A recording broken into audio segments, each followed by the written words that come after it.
A band you've heard on 93X for many, many, many, many, many, many, many years. Many years is a good amount of years, isn't it? Isn't it, Tyler? It's better than 0 years, I'll tell you that. Theory of a Deadman coming up June 13th. They're going to be at Canterbury Park. You can win your way in at 93x.com. You guys have been going how long now? How long has it been as a band?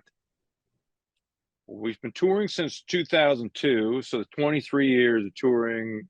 Yeah, 24 years as a signed act. That's we're coming up on the old silver anniversary, 25 years. That's starting to feel it.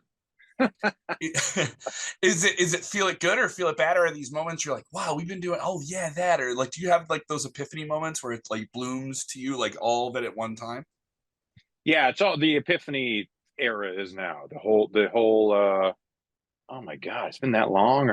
I remember I was having a conversation with Dean, our bass player, the other day about because I guess someone had promoted one of our shows and it said something like the words classic in it or old school. And he was like, are we really? I'm like, dude, I mean, come on. I mean, our fans have kids in high school. This is what it is, dude.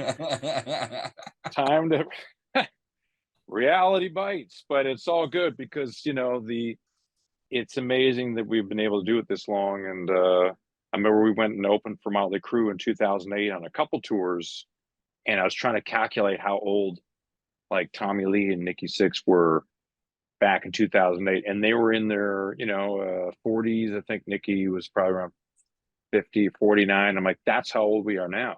So I was trying to like measure, and I'm like, so they were kind of celebrating their around 25 years when we went on tour with them. So yeah, we kind of feel like, I guess we're in the we did it mode. Like, we make it, or did we make it? I don't know. I want to talk more memories just because you guys are coming up on that big milestone moment. But do you Yeah. want to talk about the new song you put out, RX Medicate? Tell me about the song. Very deep lyrics in this. It talks to a lot of different issues. It feels Yeah. very in the middle of maybe where people are in life and different challenges they may have across the board, whether you're rich or you're poor. It's very humanistic, this song. Tell me about this track. Yeah, that one kind of it broke us wide open as a band that has depth. I think, we always were a band that wrote breakup songs, and then we wrote fun songs. There was goofy rock party songs, Bad Girlfriend. So, for years, people would always interview us and say, so you guys are kind of like a party rock band. We're like, I don't know. So RX kind of, I think, helped us really widen that we were able to write songs that we start getting people in meet and greets that were saying that, like, I had, I lost someone that was addicted to drugs, or we started hearing a lot of stories that we were like, oh my God, because, our whole career is usually about the X or the B who came back, like a lot of these kind of stories. So yeah, that song definitely changed our career for a lot of good reasons. It was yeah, it's a song pretty much about the opioid epidemic in America and the struggles of the people dealing with that. And it has the feel of your band. It isn't just like, oh, here they are making this. No, it's a depthful track, which you guys have always had. If people look beyond just the hit songs, you guys have had depth in what you do. And so obviously people know you for these more lighthearted fun songs, which is great. I think there's levity. You should have light and darkness and all these different things. But was there a point when you're writing that song, you're like, oh, this may be a curveball at people who think we're this and we know we're more than that? Did you kind of know that before you put it out, or were you like, we made it, we love it, we're putting it out, we don't think that much about it?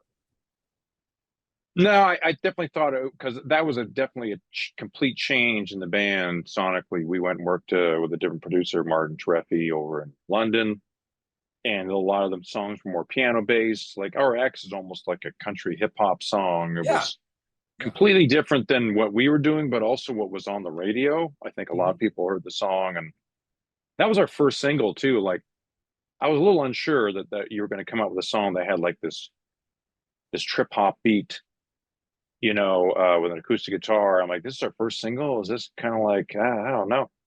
But yeah, no, we definitely thought a lot about that song. It was definitely very different, and we weren't worried, but I think we were more curious about what the feedback was going to be. So you talked about this idea of what people think Theory of the Deadman is, and obviously you created the band, and there's some you have an idea of the perception. Is there ever something that somebody said about your band? You're like, where did you ever get that idea? Where did like were they just going off of like a talking note or a prep sheet or there's always some misconception of a band that a band understands is complete BS. Is there ever been a misconception or something that somebody said about you? They're like, where did you ever come up with that idea? I'm not doing this to stir the pot, but you know what I mean? Like Yeah, everybody yeah. always. No, I mean in the beginning we got a lot of because we Chad from Nickelback, found the band. So like for people would ask me if I'm Chad's brother, or I heard you're his cousin. A lot of that for a while. Some of them thought it was his band and it was like a side project. So that was one thing. Like after our first record, we kind of like had to think about like we got to strategize about how we try to get people like knowing who we really are. It didn't take long, but other than that, not really. Um, yeah, we definitely have struggled with trying to have a niche. We've Mhm. been with so many bands like Disturbed. We toured with Disturbed a couple of years ago. That's a great example of a band that has you hear Disturbed and it's Disturbed, and they've owned that spot. That's theirs. I don't think there's any other band that sounds like Disturbed. But like we're kind of all over the place. Sometimes we wish we had kind of a niche like that where we kind of had a sound, but we don't. So we just kind of write songs and see what happens. I wanted to bring up the Chad Kroeger element and how he really helped get you guys going. What was that meeting like? There was a barbecue. I've heard this story of, and then you guys are signed, and there's a demo tape that came to somebody. How did that all come together? Yeah, so there's no parties. Some rumors said I snuck into a party or snuck Yeah. backstage. All that was all. I don't. That was all BS. Mhm. What happened was I knew his girlfriend at the time, so we would like I was friends with her cousin, so she would be like, "Hey, come, my boyfriend's in a band. You should come watch his band play." So we would go watch their band play, and back then, this was in the '90s, so his band was playing like in a bar, and they were good. I thought they were really good, but no one knew who they were yet. And so we didn't hang out really that much, other than hey. And then, I made a demo and had nothing to do with him at all. That his girlfriend heard it and she was like, "I'm going to show this to my boyfriend." So I got a call. Chad called me. I was like, "Hey, it's Chad. My girlfriend showed me your demo, man. It's really good. I'm starting my own record label, and I want you guys to sign to it." So I was like, "Sure." That was it. So like, sure. And then that night, he's like, "Come tonight, come over to Danny from Default's house. We're gonna jam some songs, and then the next morning we're gonna go into the studio and record 3 songs." So he's like, "Calling sick to work tomorrow." So I called Dean, our bass player. I'm like, "Yeah, dude. So we're going to the studio tomorrow morning. You got to call in sick to work." And he's like, "I don't know, man. I don't know. This is a good idea." I'm like, "Just do it." I had to That talk bridge Dean into it. that I've talked to many bands and comedians and different people, pro wrestlers, that bridge between I am doing this, but I still have to like tell my job at Target that I can't be there tomorrow because I Yeah, have to go on a tour with insert big name beloved band. Like that weird segue and transition is significant that was there. it. So that was the defining moment. Were we going to call in sick to work? And me and Dean did. We called in sick to work and we showed up and we tracked 3 songs. And then, yeah, after that, it just kind of got shopped to a bunch of labels. Atlantic Records gave us some money to do 2 more. And then that was it. We got signed and it went real fast. It went real fast. We went on tour for 4 months straight and I never went home ever again. Wow. Ever. I never went home ever. That's overnight. Yep. Like you're a professional, you wanted it, then you meet someone, it's a chance meeting overnight, leave your job, you're done. What was your job that you had to call in sick to? So I worked at a place called Crystal Glass. We like make glass and like make glass tables and install glass in houses and stuff like that. It was a good job. Like I had my ticket, so I was like a journeyman. So it was a job I guess I was going to do the rest of my life. But it was full blue collar, 9 to 5er. So, but yeah, that was it. I remember having to call my boss and tell him I quit. I quit on December 24th. You've never cut 2001. glass. You've never cut glass since. You've never done any glass work whatsoever. Is that the fallback plan? That's it. Well, me and Dave, like Dave was in fire protection. You guys So are. I he, love that you guys are working dudes. Like you guys are like you guys are more. And that it makes a lot of sense in your music. I was like, this is the yeah, music of the working. I love it, man. we were working class dudes, man. That's why like we were at songs like Low Life and stuff. It's like Yeah. we lived those lives. I had a car that was in my backyard. My sister had a broken down car that had weeds growing through it. Like we lived those lives. That's why it's like it truly is real life. But yeah, no, we quit our jobs and the next day went into the studio, and I remember I never went home, and I just bought a house on tour. I bought a house and signed the paperwork at the front desk at a hotel. The life was crazy. So No, it's never gone back.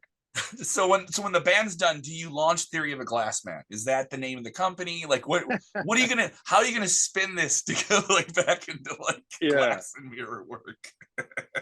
Yeah, I'll do it. Well, that's the thing is like me and Dave sometimes we'll see stuff like I'll see a window and be like, yeah, shoddy job. Look at this. It's not even sealed properly. I'll be like, yeah, and then we'll be somewhere like in a venue, and Dave will see like some sort of backflow protector for water for fire.